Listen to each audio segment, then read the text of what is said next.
Hey guys, नमस्ते, welcome to my channel. आज हम परसेंटेज का लास्ट पार्ट पढ़ेंगे। लेकिन अगर आपको ऐसा लगे कि मैंने कोई एक पोर्शन या किसी तरीके का क्वेश्चन परसेंटेज का छोड़ दिया है, मैं मिस कर गई हूँ, तो आप प्लीज मुझे सजेस्ट करें। मैं उन पे भी वीडियोस बना के आपको समझाने की पूरी कोशिश करूंगी। और कोई ऐसा पर्टिकुलर क्वेश्चन हो अगर जो आपको नहीं समझ आ रहा हो और आप चाहते हो कि मैं उन्हें आपको समझाऊं, तो आप वो भी मुझे मेरे मेल आईडी के थ्रू या कमेंट बॉक्स के थ्रू पूछ सकते हैं।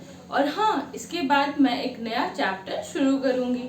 अगर आपके पास कोई सजेशन हो मेरे लिए कि अगर आप चाहते हो कि मैं कोई एक पर्टिकुलर चैप्टर या पर्टिकुलर टॉपिक पे वीडियोस बनाऊं, तो आप मुझे जरूर सजेस्ट करें, मैं उन पे वीडियोस जरूर बनाऊंगी। और आप मुझे कैसे बता सकते हो? तो दोनों ही तरीके से, जो भी आपको बेटर फील हो, या तो कमेंट बॉक्स के थ्रू या फिर मेरा मेल आईडी जो कि मैंने नीचे कमेंट बॉक्स में भी दे रखा है, विच इज crackmathematics@gmail.com। किसी भी मेथड के थ्रू आप मुझसे पूछ सकते हो, मैं उन पे वीडियोस बनाऊंगी और I will be waiting for your suggestions. जिस भी चैप्टर पे आप चाहो, फिर चाहे वो HCF LCM हो, प्रॉफिट एंड लॉस हो, जो भी चैप्टर हो या कोई पर्टिकुलर टॉपिक ही हो। जैसे मैंने डिविजिबिलिटी रूल्स पे बनाया था, वो तो कोई चैप्टर नहीं था, पर वो इम्पोर्टेंट होता है और उसे हमें जानना चाहिए अगर हमें अपना मैथ्स अच्छा करना है। तो मैंने उन पे वीडियोस बनाए, उसके लिए एक प्लेलिस्ट अलग से प्रिपेयर किया। तो वैसा अगर कोई टॉपिक हो तो आप वो भी सजेस्ट करें, मैं उन पे वीडियोस बनाऊंगी। अब आज के लिए आज का चैप्टर, आज का क्लास हम शुरू करते हैं। ठीक है, तो आज का पहला क्वेश्चन क्या है? The difference of two numbers is 20% of the larger number. If the smaller number is 20, then what is the larger number? कहता है कि दो नंबर्स का डिफरेंस जो है, अब डिफरेंस मतलब क्या हुआ? एक नंबर से दूसरे को घटाने के बाद जो रिजल्ट आता है, तो ऑब्वियस सी बात है कोई एक नंबर बड़ा होगा और दूसरा छोटा होगा। तो कह रहा है कि उसमें से जो लार्जर नंबर है, जिसमें से हम घटा रहे होंगे, उसका 20% उन दोनों नंबर्स का डिफरेंस आ रहा है। ठीक है, और अगर स्मॉलर नंबर हमें दिया हुआ है कि अगर स्मॉलर नंबर 20 है तो लार्जर नंबर क्या होगा? तो चलिए हम लार्जर नंबर को x मान लेते हैं। Let the larger number be x। Okay, तो अब जब हमारा लार्जर नंबर x हो जाता है और स्मॉलर नंबर तो हमें पहले से पता है, तो अकॉर्डिंग टू द क्वेश्चन, क्या x which is larger number minus smaller number, तो ये हमारा डिफरेंस हो गया x माइनस 20 इक्वल्स टू किसके है? तो 20% ऑफ द लार्जर नंबर है, right? So equals to 20% of x। अब तो बहुत ही इजी है, बस हमें अपना इक्वेशन सॉल्व करना है। चलिए देखते हैं। x minus 20 equals to 20% means by 100 of मतलब multiply into x, 25 is 100, that implies to 5x minus 20 into 500 equals to okay x, right? So again implies to 5x, ये x इधर आएगा तो minus x और ये minus 100 उधर जाएगा तो plus 100 हो जाएगा, and that implies to 4x equals to 100 और implies to x equals to 100 by 4 equals to 4 into 25 100 आता, राइट? सो 25। Therefore हम लिख सकते हैं the larger number equals to x equals to 25। यही हमारा आंसर हो जाएगा।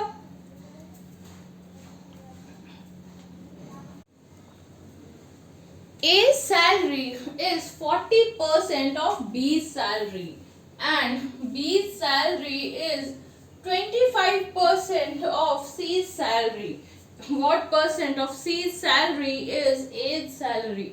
कहता है कि A का सैलरी B के सैलरी का 40% है, या यूं कहे तो 60% कम है। एक ही बात है, राइट? सिमिलरली B की सैलरी C की सैलरी का 25% है, या यूं कहे तो 75% कम है। अच्छा, मैंने ऐसे भी क्वेश्चंस बनाए हैं जिनमें लिखा होता है कि इतना परसेंट कम है, मान लीजिए ए की सैलरी बी के सैलरी से 75% कम है या 30% कम है। उन क्वेश्चंस में और इस क्वेश्चन में डिफरेंस है। उनमें कितना परसेंट कम है या कितना परसेंट ज्यादा है ये दिया होता है, और हमें कितना परसेंट है उस सैलरी का, मान लीजिए ए की सैलरी 30% बी की सैलरी से कम है ऐसा दिया हो, तो हमें निकालना पड़ता है 100 से घटा के कि 70% है बी के सैलरी का। सिमिलरली अगर ये दिया हो कि सी की सैलरी 25% ज्यादा है बी की सैलरी से, तो कितना परसेंट है, तो 100 + 25 यानी कि 125% है बी के सैलरी का, ऐसा हमें निकालना होता था। बट यहाँ पे क्लियरली दिया हुआ है कि ए की सैलरी जो है वो बी के सैलरी का 40% है। मतलब अगर बी की सैलरी 100 होगी तो ए की सैलरी 40 होगी, और ठीक वैसे ही ये भी दिया हुआ है कि बी की सैलरी 25% है सी के सैलरी की। मतलब अगर सी का सैलरी 100 होगा तो बी का सैलरी 25 होगा। ठीक है, अब इसे हम वैसे ही बनाएंगे। आप दो मेथड से बना सकते हो, मैं दोनों ही अभी आपको बताऊंगी, आप जो भी प्रेफर करो आप उससे बना सकते हो। पहला, लेट सी सैलरी बी 100।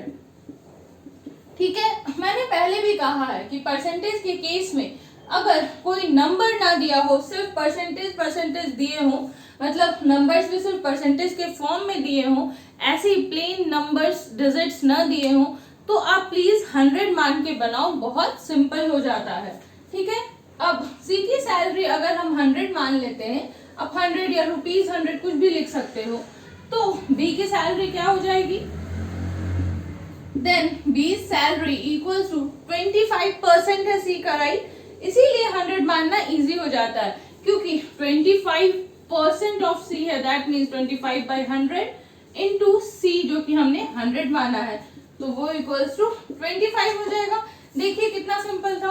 अब सो ए सैलरी क्या हो जाएगा, तो ए सैलरी क्या है, तो 40% ऑफ बी सैलरी है, सो 40/100 इंटू बी की सैलरी कितनी थी, तो 25 इंटू 4 100 और 4 10 40, तो इसका मतलब ये हो जाएगा 10।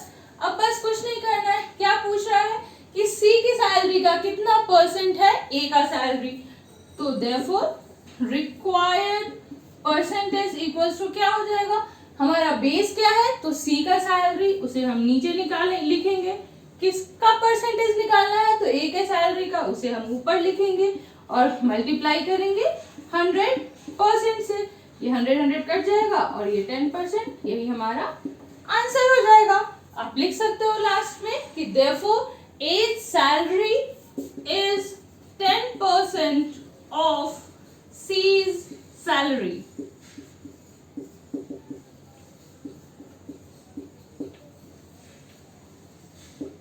ओके, अब दूसरा मेथड क्या हो सकता है, तो अगर आप नोट करें तो हमें सी और ए के सैलरी का रिलेशन पूछ रहा है, और साथ ही एक और बात नोट करने वाली ये है कि ए और सी दोनों का ही रिलेशन हमें बी के सैलरी से दिया हुआ है। तो हम क्या करेंगे, बी का ए के सैलरी के टर्म्स में और सी के सैलरी के टर्म्स में पहले वैल्यू निकाल लेंगे। ठीक है, अब क्या बोल रहा है कि ए इक्वल्स टू 40% ऑफ बी। अच्छा, मैं यहाँ ए की सैलरी को एक्स, बी की सैलरी को वाई, सी की सैलरी को जेड ऐसे नहीं मान रही हूँ, क्योंकि उससे क्वेश्चन यूजलेसली लेंदी हो जाएगा। आप बस अज्यूम कर लें कि ए की salary equals to A, B की salary equals to B and C की salary equals to C. Again जैसा कि मैंने पहले भी कहा है, अगर आपको फुल ऑन स्टेटमेंट्स के साथ सोल्यूशन चाहिए तो आप मुझे कमेंट बॉक्स में बताएं, मैं आपको उनका सोल्यूशन जरूर भेजूंगी, या मेरे मेल आईडी पे बताएं तो भी मैं आपको मेल बैक कर दूंगी उनके सोल्यूशंस। ठीक है, या वीडियोस के थ्रू ही बता दूंगी। तो a equals to 40% of b हो गया, तो क्या हम बोल सकते हैं, इससे उल्टा भी तो लिखा जा सकता है, 40% of b equals to a। ऐसा हम क्यों कर रहे हैं, क्योंकि हमें a और c दोनों के ही टर्म्स में b का वैल्यू चाहिए, तब ना हम इक्वेट कर पाएंगे दोनों को। तो सो b इक्वल्स टू क्या हो जाएगा, 40/100 भी है, राइट, तो यहाँ आके ये उल्टा हो जाएगा। ये देखिए आप 40/100 into B equals to A हो गया, so b equals to a into 100/40 हो जाएगा। 2 2 ज़ा 4, 2 5 ज़ा 10 इक्वल्स टू 5/2a। ठीक है। सिमिलरली अब हमें क्या दे रहा है, b इक्वल्स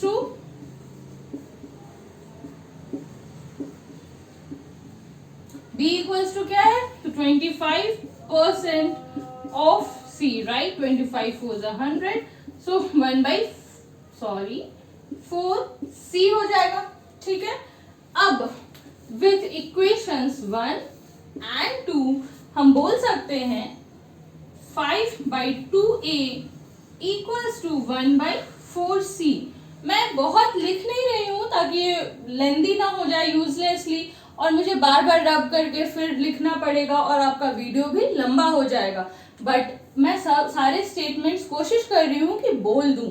अगर आप उससे कैच कर पा रहे हो तो वेरी गुड, लेकिन अगर आप चाहते हो फिर भी मैं फिर से एक बार बोल रही हूँ कि सारे स्टेटमेंट के साथ मैं बनाऊं, तो आप मुझे बेझिझक बोल सकते हो या कमेंट कर सकते हो। ओके। सो अब ये 2 2 ज़ा 4 हो जाएगा। जैसे हम इक्वेशन सॉल्व कर सकते हैं, डिनोमिनेटर्स कट हो सकते हैं आपस में, right. So implies to c equals to क्या हो जाएगा, ये 2 इधर आएगा तो 5 2 ज़ा 10 a हो जाएगा। करेक्ट। ठीक है। या हम यूं कह सकते हैं कि a equals to c/10, right. लेकिन हमसे परसेंटेज पूछ रहा है कि c की सैलरी का कितना परसेंट है a का सैलरी। बहुत सिंपल है, मैंने पहले भी थ्योरीज में भी बताया है। किसी भी नंबर को परसेंट में चेंज करने के लिए हम क्या करते हैं, 100% से मल्टीप्लाई करते हैं, राइट। तो हम यहाँ भी मल्टीप्लाई करेंगे, तो इक्वल्स टू 10% ऑफ c। अब आप बोल सकते हो therefore a salary is 10% of c salary. Okay. आप चाहो तो इजीली इस स्टेप को एलिमिनेट कर सकते हो। यहाँ पे ही आप यहाँ पे लिख सकते हो a इक्वल्स टू c/, ये 5 नीचे चला जाएगा तो 5 2 ज़ा 10, a इक्वल्स टू c/10, और तब आप इंटू 100% कर सकते हो। Okay. a equals to c/10 implies to a equals to c/10 into 100%, क्योंकि हमें परसेंट में कन्वर्ट करना था, और इंटू का मतलब ही ऑफ या इंटू एक दूसरे के बदले हम लिख सकते हैं, राइट। सो 10% ऑफ c हो जाएगा। The income of C is 20% more than B's and the income of B is 20% more than A's. Find by how much percent is C's income more than A's. देखिए, जिस question की मैं बात कर रही थी अभी जस्ट इस क्वेश्चन के पहले, ठीक वैसा ही क्वेश्चन आ गया है। The income of C is 20% more than B's. B के इनकम से 20% ज्यादा है C का इनकम। तो क्या हम ये नहीं कह सकते हैं कि C का इनकम इक्वल है 120% B के इनकम से? कह सकते हैं, राइट। ऐसा कैसे हुआ? तो B जो कि हमारा बेस था, जिसका परसेंट दिया हुआ है, उसे हम 100% मान सकते हैं, और उससे 20% ज्यादा है, दैट मीन्स 100 प्लस 20% है, और उसका मतलब क्या हुआ कि 120% है B का, तो आप 120% B बोल सकते हो या 120% ऑफ B बोल सकते हो, कुछ भी बोल सकते हो, एक ही बात होगी। अगर कुछ नहीं है तो बीच में मल्टीप्लाई तो है ही, ठीक है। तो C इक्वल्स टू क्या हो गया, 120% ऑफ B, राइट। सिमिलरली क्या कह रहा है कि the income of B is 25% more than A's, तो B इक्वल्स टू क्या हो जाएगा, A के इनकम से, सैलरी से 25% ज्यादा है। दैट मीन्स सिमिलरली जैसा कि मैंने इसमें किया कि 125% है, the income of B is 25% more than A's, तो B की सैलरी 125% है A के इनकम से, ठीक है। अब हमें दो इक्वेशंस फिर से मिल गए हैं, तो आप चाहें तो जैसा कि पहले क्वेश्चन में मैंने सेकंड मेथड से बनाया था, उससे भी आप बना सकते हो। अगर आपसे नहीं बन रहा हो, दिक्कत आ रही हो, तो मुझे बताएं, मैं उस मेथड से भी सॉल्व कर दूंगी, पर मैं यहाँ पे फर्स्ट वाले मेथड से अभी आपको सॉल्व करके दिखाऊंगी, क्योंकि जैसा कि मैंने आपसे पहले भी कहा है, ये परसेंटेज का चैप्टर है, तो मैं प्रेफर करती हूँ कि 100 से ही बनाया जाए, ठीक है। और हमसे पूछ क्या रहा है कि C का इनकम कितना परसेंट ज्यादा है A के इनकम से, ओके। तो चलिए अब हम बनाना शुरू करते हैं। सबसे पहले हम क्या करेंगे, तो लेट एज इनकम बी ₹100। ठीक है, जब हमने ए के इनकम को मान लिया तो अब बी का इनकम क्या हो जाएगा, देख के क्या आप बता सकते हो राइट, 125। कैसे होगा, तो 125% ऑफ ए था राइट, सो 125 और परसेंट का मतलब ही होता है बाई 100। तो ये तो कट ही जाएगा क्योंकि ए का भी वैल्यू हमने क्या माना है, 100 माना है, तो ये इक्वल टू हो जाएगा 125 के। ठीक है, सिमिलरली सी किसके बराबर है, तो 120% बाई 100 ऑफ यानी मल्टीप्लाई बी के, और बी का सैलरी कितना आया है इनकम, तो 125 आया है। ये जीरोस कट जाएंगे, 2 5 10, 2 6 12 एंड 5 2 10, 5 5 25, और 25 6 कितना होता है 150, 150 राइट। ओके, अब हमें बी का पता चल गया, सी का पता चल गया, ऑल्सो ए का तो हमने माना ही था। अब हमें पूछ क्या रहा है, कितना परसेंट ज्यादा है सी का इनकम ए के इनकम से, दैट मीन्स ए को हमें बेस मानना है। ओके, अच्छा कितना ज्यादा है, अगर ये पूछता तो हम क्या करते, C's income minus A's income सीधे निकाल लेते, लेकिन क्योंकि हमसे परसेंटेज पूछा है तो उसमें हमें क्या करना होता है, तो परसेंट निकालने के लिए मैंने पहले भी बताया है, जो भी पूछ रहा है यहाँ पे हमें डिफरेंस पूछ रहा है, तो therefore required percent equals to क्या हो जाएगा, हमसे डिफरेंस पूछा है। ठीक है, क्या डिफरेंस, या तो आप यहाँ डिफरेंस लिख सकते हो या डिफरेंस लिख ही लेते हैं चलिए, और उसके ब्रैकेट में आप लिख सकते हो C's income minus A's income. ठीक है, बाई में हमारा क्या होगा, बेस हमारा क्या होना चाहिए, ए का इनकम, क्योंकि ए के इनकम से कितना ज्यादा है ये पूछ रहा है, तो बाई में एज इनकम हो जाएगा, और इनटू एज यूजुअल 100%। देखिए यहाँ पे आप चाहिए तो कुछ भी, किसी को भी, बी को, सी को, किसी को भी आप 100 मान सकते हो, बहुत फर्क नहीं पड़ेगा, आंसर में तो बिल्कुल फर्क नहीं पड़ेगा, पर ए को मानने से हमें सॉल्व करने में इजी होगा, हमारा क्वेश्चन जल्दी से बन सकता है। उसके पीछे 2 रीजंस है, पहले कि सी का इनकम बी पे डिपेंडेंट था और बी का इनकम ए पे डिपेंडेंट था, तो इसलिए अगर हमने ए को 100 माना तो हमारा सॉल्विंग इजी हो गया। दूसरा कि हमें क्योंकि जो परसेंट है वो ए के रेस्पेक्ट में पूछ रहा है, तो यहाँ पे भी हमारा सॉल्व करना बहुत ही इजी हो जाएगा, इसलिए मैंने ए के इनकम को ही 100 माना है। ये आप थोड़ा बहुत देखते रहोगे, ध्यान देते रहोगे, तो आपके भी सॉल्यूशंस इजीली आएंगे, आप भी जल्दी क्वेश्चंस को सॉल्व कर सकोगे, लेकिन ये चीज प्रैक्टिस से ही आएगी, थोड़ा ध्यान देते रहिएगा तो ये चीज आ जाएगी इजीली। ठीक है, तो required percent equals to difference by A's income into 100% हो गया। अब डिफरेंस क्या था, सी की सैलरी जो कि है 150 माइनस ए की सैलरी जो कि है 100 बाई ए की सैलरी 100 इंटू 100%, राइट, 100 कट जाएगा और 150 माइनस 100 इक्वल्स टू 50, और ये रहा हमारा परसेंट, यही हमारा आंसर हो जाएगा। ठीक है, आप चाहो तो लास्ट में लिख सकते हो, therefore C's income is 50% more than A's income। ठीक है,